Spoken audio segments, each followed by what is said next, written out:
Hola amigos y amigas, ¿cómo están? Yo espero que muy bien. Aquí su amigo RJ con un nuevo video para el canal. En esta ocasión, con el primer capítulo de Spider-Man, Web of Gotham. Y antes de comenzar, quiero decir unas cosas.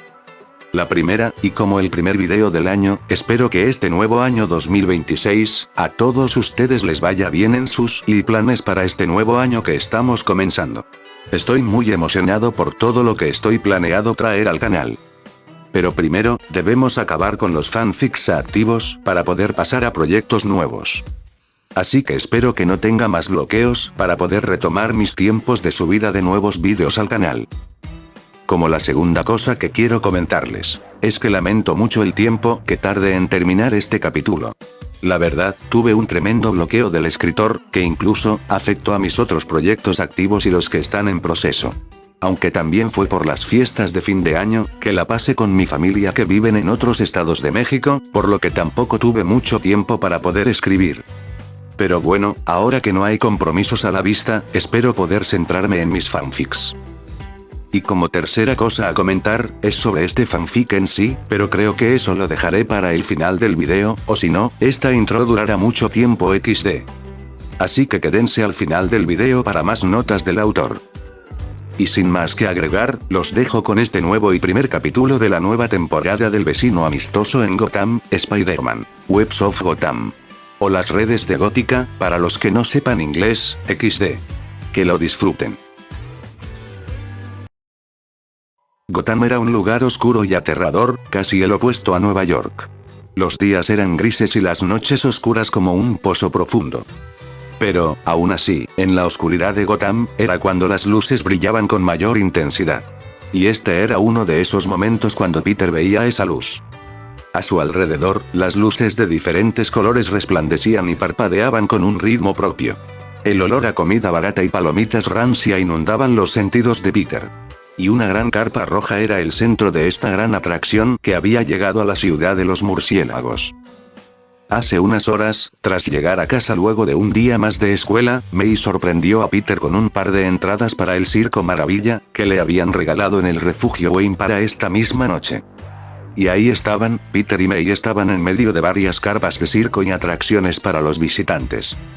Para la sorpresa de Peter, había varias personas en el lugar, familias divirtiéndose, como si no vivieran en una ciudad llena de lunáticos y psicópatas.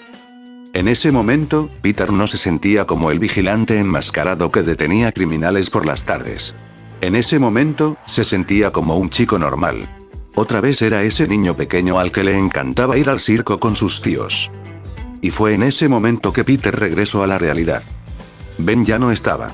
Peter había perdido a su tío, y May había perdido a su esposo. Al mirar a su tía May, Peter vio su rostro, y si tuviera un espejo, podría ver esa misma expresión en su propio rostro. Ambos habían pensado lo mismo. No era lo mismo sin Ben. Y por eso, Peter tenía que asegurarse que esta noche fuera perfecta. Esta noche de circo, sin Ben en sus vidas, se convirtiera en un buen recuerdo para ambos. Y su sentido arácnido, que zumbaba de manera constante, indicándole que existía un peligro cercano, pero no enfocado en él o en su tía específicamente, lo arruinaría. Lo más probable es que se tratara de algún ladrón de bolsos acechando por los alrededores. Mientras que no apareciera un supervillano, Peter decidió ignorar esa pequeña alarma en su cabeza, y se propuso a disfrutar de esta noche con May. Peter y May participaron en varios juegos típicos de feria y circo. Jugaron al juego del martillo y la campana, prueba tu fuerza, a las canicas, al juego de golpear al topo, pero los topos eran de un color verde y tenían una sonrisa extraña, y en vez de un martillo, usaba una palanca para golpear a los topos jokerizados. Incluso Peter se había animado a subirse al toro mecánico. Y usando sus poderes de pegarse a las paredes y su fuerza sobrehumana, Peter logró romper el récord del jinete, a pesar de los intentos del operador del toro mecánico para tirarlo. Y como premio, Peter ganó una tostadora nueva, la cual, se la regaló inmediatamente a su tía. May abrazó la tostadora con una gran sonrisa en el rostro, como si fuera una niña pequeña abriendo un regalo en Navidad. Lo cual, hizo sonreír a Peter. Vaya, así se debe sentir Superman. Pensó Peter, imaginando cómo el sol lo iluminaba por detrás. Luego de un rato más de pasear y jugar en el circo, los Parkers escucharon cómo, a través de los altavoces repartidos por los distintos puestos del circo, se emitió un aviso.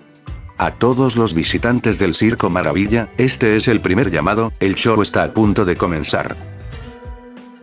Tras escuchar el llamado, Peter y May caminaron directamente hacia la gran carpa roja, le entregaron sus boletos al hombre en la taquilla, y encontraron unos buenos lugares en las gradas que habían sido instaladas para el público.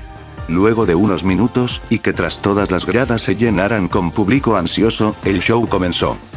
Las luces dentro de la carpa se atenuaron, y varios focos iluminaron a un hombre de baja estatura, con un traje y sombrero coloridos, algo que fuera de un circo, se vería ridículo. Entonces, el hombre con sombrero, comenzó a hablar. Bienvenidos, buena gente de Ciudad Gótica. Yo soy el Ringmaster, su maestro de ceremonias. Y esto es el Circo Maravilla. Y les prometo, que esta será una noche inolvidable. Habló el Ringmaster, quien, y bajo el sombrero, tenía una gran sonrisa en el rostro.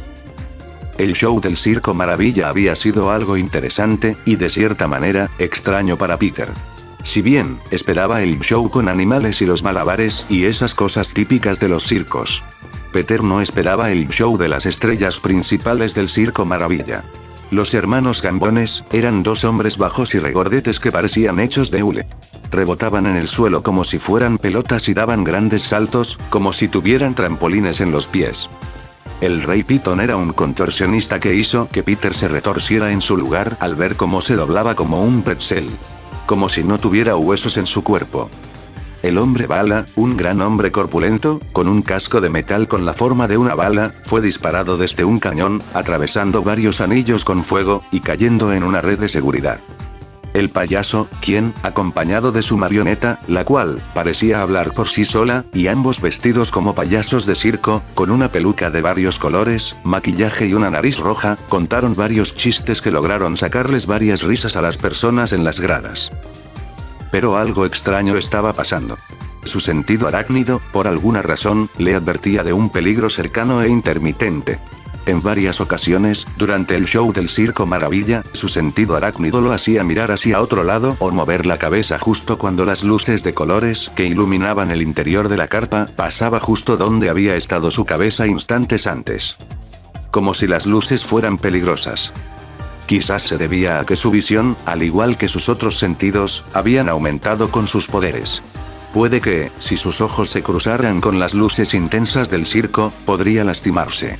Peter supuso que sería como ver directamente al sol. Luego de una hora, el show del Circo Maravilla terminó, y dado que ya se estaba haciendo tarde, los Parkers decidieron regresar a casa. Y luego de lavarse los dientes y una rápida ducha para quitarse el olor del circo de encima, Peter y May se retiraron a sus respectivas habitaciones para descansar, dando por finalizado el día. Lamentablemente para los Parkers, la noche aún no había acabado. Horas más tarde. Justo a medianoche, Peter se despertó de golpe, sentándose en su cama, con la cabeza zumbando. Ese era su sentido arácnido, advirtiéndole de un peligro cercano. Peter giró su cabeza como si fuera un radar, buscando la dirección en la que provenía el peligro que no podía ver. Y entonces, lo encontró. De un solo salto, Peter dejó su cama y con sus manos y pies desnudos, se pegó a uno de los muros de su habitación, justo a un lado de la ventana circular que le daba vista clara a la calle de afuera. Al asomarse por la única ventana de su habitación, Peter vio algo que lo confundió mucho. Ahí, caminando en medio de la calle, y aún con su ropa para dormir, estaba la tía May. Peter estaba completamente confundido. Se talló los ojos, creyendo que estaba viendo cosas. Pero tras abrir los ojos nuevamente, su tía May seguía ahí, caminando por la calle en ropa para dormir. Luego, se pellizcó el brazo, creyendo que estaba teniendo un sueño extraño. Pero no. La tía May seguía allí afuera, alejándose a cada paso de su hogar. Fue entonces que Peter comenzó a entrar en pánico. No estaba alucinando o en un sueño extraño. Su tía May realmente estaba caminando en medio de una de las ciudades más peligrosas del país. De noche. En pijama. No sabía qué estaba pasando, pero tenía que actuar, y rápido. Peter saltó por la ventana de su habitación, y con la gracia de un gato araña, cayó sobre el suelo de concreto frío de la acera de la calle. y con sus habilidades físicas aumentadas, recorrió la distancia que lo separaba de su tía Mei, que eran unos 30 metros, en cuestión de segundos. Estando a solo unos pasos por detrás de su tía, y justo cuando Peter estaba a punto de extender una mano para intentar despertar a su tía, Peter retrajo su mano, evitando el contacto. Ya que recordó haber escuchado que, en caso de que una persona fuera somnámbula, que no la despertasen, ya que podría causarle un infarto. O al menos había creído haber escuchado eso. Pero no tenía planeado arriesgarse. Peter no estaba seguro que eso pasara, pero, teniendo en cuenta por todo lo que había pasado su tía Mei durante las últimas semanas, puede que este acto de sonambulismo hubiese ocurrido antes. Pero eso no explicaba por qué su sentido arácnido lo alertó esta vez y no antes. ¿O qué estaba haciendo afuera en las calles a estas horas? Quizás estaba intentando ir al refugio Wayne, pero estaba caminando en la dirección opuesta. Peter tenía muchas preguntas, pero esas preguntas aumentaron cuando, y tras girar una esquina, Peter se quedó aún más sorprendido cuando vio a un grupo de personas, que al igual que su tía, parecían estar sufriendo un caso de sonambulismo colectivo. Además de que esas 12 personas, incluyendo a su tía, parecían recién salidas de sus camas, ya que vestían pijamas o poca ropa. Ok. Esto es muy extraño, pensó Peter alarmado. Pero de pronto, su sentido arácnido volvió a zumbar. Y confiando en él, Peter dio un gran salto, y con sus manos y pies, se adhirió a lo alto de uno de los edificios, desde donde pudo ver como un camión de mudanzas salía de un callejón y se acercaba a las personas en pijama. La cortina de metal de la parte de atrás del camión se abrió, y uno por uno, incluyendo a su tía, subieron al camión. Una vez que todos los civiles en pijamas subiera al camión de mudanza sospechoso, este comenzó a avanzar por las calles de Gotham. Ok, esto pasó de extraño a escalofriante. Pensaría Peter, el cual se maldijo por no haber traído sus lanzatelarañas y máscara consigo. Si tuviera esas cosas, podría saltar sobre el camión, envolver a los conductores y rescatar a su tía y a los civiles en la parte de atrás del camión fácilmente. Pero al carecer de sus herramientas, sería muy arriesgado una táctica así. Puede que el conductor y su copiloto, de estar ahí también, podrían tener un arma de fuego, y si intentara someterlos con sus propias manos, podrían dispararle, y alguno de los civiles en pijama podría resultar herido por una bala perdida. Regañadientes, Peter solo podía hacer una cosa: seguir al camión y esperar la oportunidad perfecta para salvar a los civiles. P5. Peter siguió al camión en que viajaban las personas en pijamas a un almacén aparentemente abandonado en Crime Alley. Y con sus manos y pies pegajosos, trepó por uno de los muros exteriores, y desde una ventana rota, pudo ver lo que pasaba en el interior. Resulta que el almacén no estaba del todo abandonado. Dentro del almacén, Peter quedó aún más confundido cuando vio a la marcha en pijamas formados en filas, y delante de ellos, los artistas del Circo Maravilla. Aparentemente, los que estaban detrás de la marcha en pijama eran los artistas del circo, los gemelos Gambones, el hombre bala, el payaso, el rey pitón y el ringmaster. Lo que Peter no sabía, es que esas eran identidades falsas que habían usado los criminales de Gotham para llevar a cabo sus planes. En realidad, los hermanos Gambones eran Dweedledum y su primo idéntico, Dweedledee. Dos criminales extraños, casi salidos de un cuento de hadas bizarro. El hombre bala era Chamber Buczynski, alias, el electrocutor. Un criminal de poca monta, un bruto con guanteletes eléctricos que perdió patéticamente contra Batman en su primer encuentro hace años, de un solo golpe. El payaso y su marioneta eran Arnold Wesker, alias el ventrílocuo, y su marioneta mafiosa, Cara Cortada. Uno de los subordinados de la mafia de Máscara Negra, pero tras su caída, el ventrílocuo y Cara Cortada perdieron todo el poder que poseían en el reinado de Sionis. El rey Fitón era Sameer Park, alias Copperhead. Un contorsionista obsesionado con las operaciones y modificaciones físicas. Era tanto su amor por las serpientes, que modificó su cuerpo para asemejarse a una, incluso, tenía colmillos retráctiles capaces de escupir una sustancia corrosiva.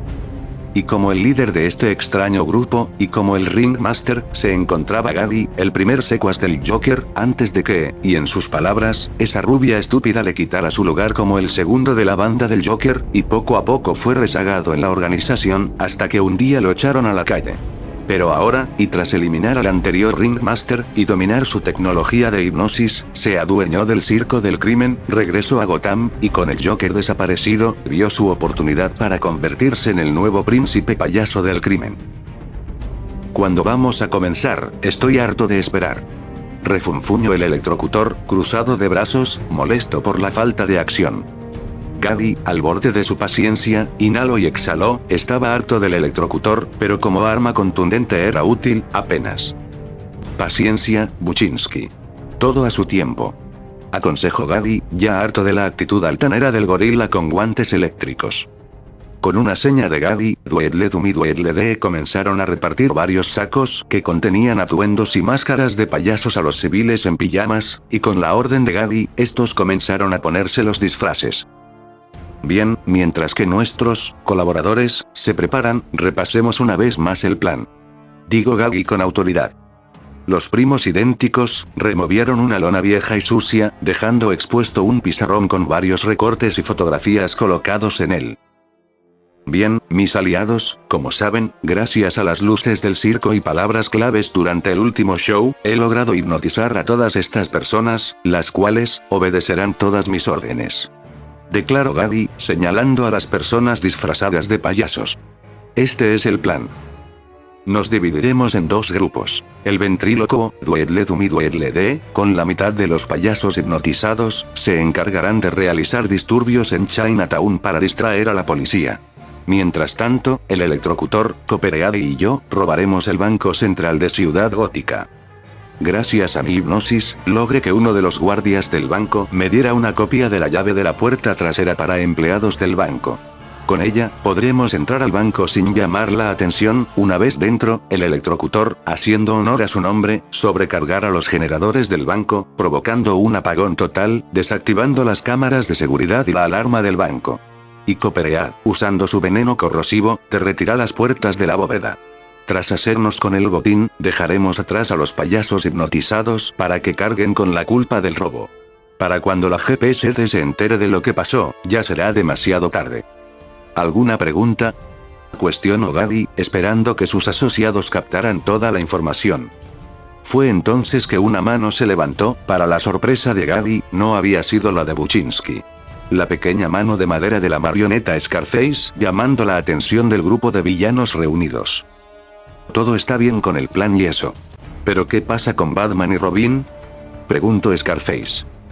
Es una pregunta válida, pero, y como saben, hace unos días, la GCPD reportó la captura de Killer Croc, y según los rumores, los vigilantes no salieron del todo ilesos del enfrentamiento. De hecho, es por eso que no se les ha visto desde entonces. Ya casi ha pasado una semana. Lo más probable es que esos dos regresen pronto, por eso decidí adelantar la operación. Sin Batman y Robin, no hay nadie que podrá interponerse en nuestro camino. Dijo Gabby. Pero entonces, Arnold, el hombre que sostenía a Scarface, con una voz baja, como si tuviera miedo de alzar la voz, diría. ¿Pero qué hay de ese otro enmascarado? ¿Ese es Spider-Man? El nombre del nuevo vigilante de Gotham causó diferentes reacciones entre los villanos reunidos. Desde hace unos meses, el nuevo héroe enmascarado se había hecho de una reputación en la ciudad. Incluso, había hecho enojado tanto a Máscara Negra como para ofrecer una gran suma de dinero por su cabeza. Pero el único que compartió sus pensamientos fue el electrocutor. Ja, ese fenómeno en pijama. Si se aparece, lo convertiré en una araña tostada. Exclamó Buchinsky mientras hacía chispear sus guantes eléctricos. Captando la atención de sus aliados, Gabby diría. Spider-Man no es una amenaza. Nunca se le ha visto fuera de la isla de Old Gotham, y mucho menos de noche. Lo más probable es que tenga miedo de cruzarse con Batman. Lo dicho por Gabby calmando a sus aliados. Sin un enmascarado tras ellos, su plan tendría éxito. Excepto que todo su plan había sido escuchado por el enmascarado al que habían descartado tan rápidamente. Peter, sabiendo de los planes del circo del crimen, sabía que no podía quedarse sin hacer nada. Además, su tía May estaba siendo usada como una marioneta desechable. Quería entrar al almacén y patearle el trasero a todos esos villanos, pero sería demasiado arriesgado. Tal como dijo el enano con sombrero, todos esos civiles estaban bajo su control, y lo más seguro es que los usara como carne de cañón para distraerlo mientras que los verdaderos villanos escapaban. Una vez más, Peter se lamentaba por haber salido de casa sin sus lanzarredes. Sin ellos, no podría someter a los civiles inocentes sin arriesgarse a lastimarlos en el proceso. Además de que no sabía cómo sacar de la hipnosis a su tía y a los demás civiles. Si quería salvar a su tía May y a las demás personas, tendría que detener los planes del circo del crimen. Habiendo memorizado el plan de Gaby, el cual estaba detallado en el pizarrón, indicando dónde actuarían ambos grupos, Peter se alejó rápidamente del almacén abandonado, con destino a su hogar, donde podría equiparse con lo necesario para detener a estos villanos del circo. Impulsado por la necesidad de rescatar a su tía lo más pronto posible, Peter llegó a su casa en cuestión de minutos, entró a su habitación por la única ventana, y sin perder ni un segundo más, usando sus poderes adhesivos, trepó por el techo de su habitación, y de unas tablas sueltas, sacó su nuevo traje de Spider-Man.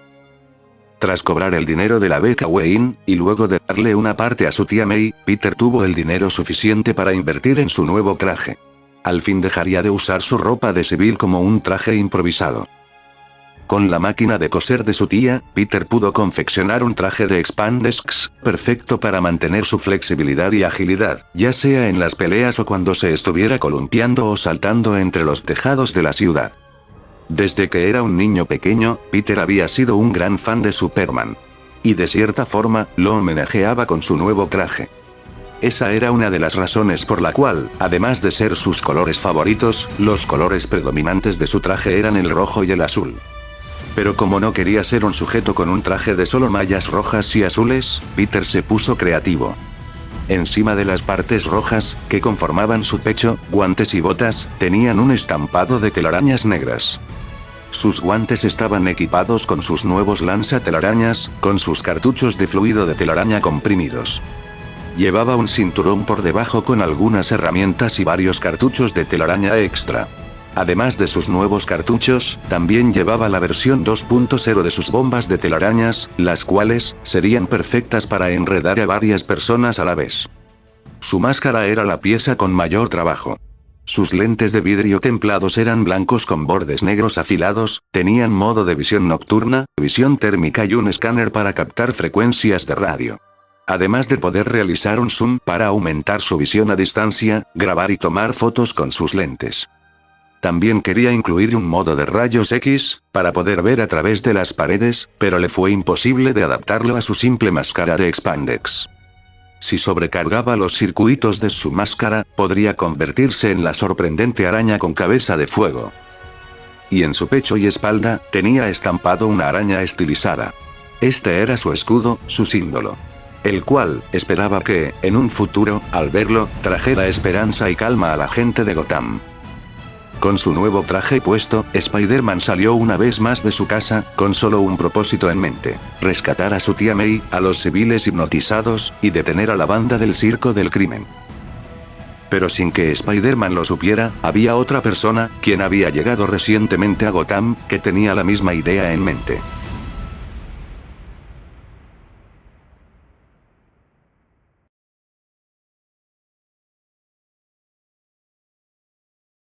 Bueno amigos y amigas, esto fue todo por el primer capítulo oficial de Spider-Man, Webs of Gotham. Yo espero que les haya gustado. ¿Qué opinan? Déjenme saberlo en los comentarios. Ahora, unas aclaraciones. Lo primero, es que, en un inicio, este capítulo iba a durar más tiempo. Hasta eso, este video es solo la mitad del capítulo original que tenía planeado. La verdad, se me hizo muy difícil seguir escribiendo, la verdad, he tenido un bloqueo bien culero desde noviembre, pero con constancia, logré terminar esta primera parte del arco del circo del crimen. Desde un principio, quise usar a los personajes del circo del crimen, ya que así, podría introducir a varios villanos a la vez, y como esto es un crossover, decidí cambiar a los personajes originales del circo del crimen, por villanos del lore de Batman, para hacerlo un poco más interesante, lo cual, me llevo fácilmente a la parte final de este capítulo. Y si conocen un poco del circo del crimen de Marvel, pueden adivinar fácilmente qué personaje del universo de Marvel aparecerá en el próximo video. Eso sí, que este personaje de Marvel aparezca aquí, no significa que aparecerán muchos personajes de Marvel en este crossover. Tengo planeado algunos arcos de historia donde aparecerán otros personajes de Marvel, pero serán en su mayoría, personajes de la mitología de Spider-Man. Recuerden, este es un crossover de Spider-Man y Batman, por lo que, no esperen ver a demasiados personajes de la marca roja. El objetivo de este mini arco, es para establecer que, en este universo, sí existen héroes y villanos de Marvel. Otra cosa que quiero agregar, es que esta temporada será una centrada en cómo Peter y Spider-Man se enfrentan a villanos del universo de Batman. Algo así como en las series animadas de Batman, donde en cada nuevo episodio, se enfrentaba a un nuevo villano. Y en base a esa idea, fue el cómo planteé esta segunda temporada. Ya que en la primera, se centró mucho en Máscara Negra y la familia Gordon, y uno que otro arco argumental. Así que, sin más que agregar, espero que les haya gustado el video, y si fue así, déjenme saberlo dejando su buen like, suscríbanse si no lo están y activen la campanita de notificaciones. Y si quieren y pueden apoyarme un poco más, háganse miembros del canal, como estos sensuales y finos caballeros.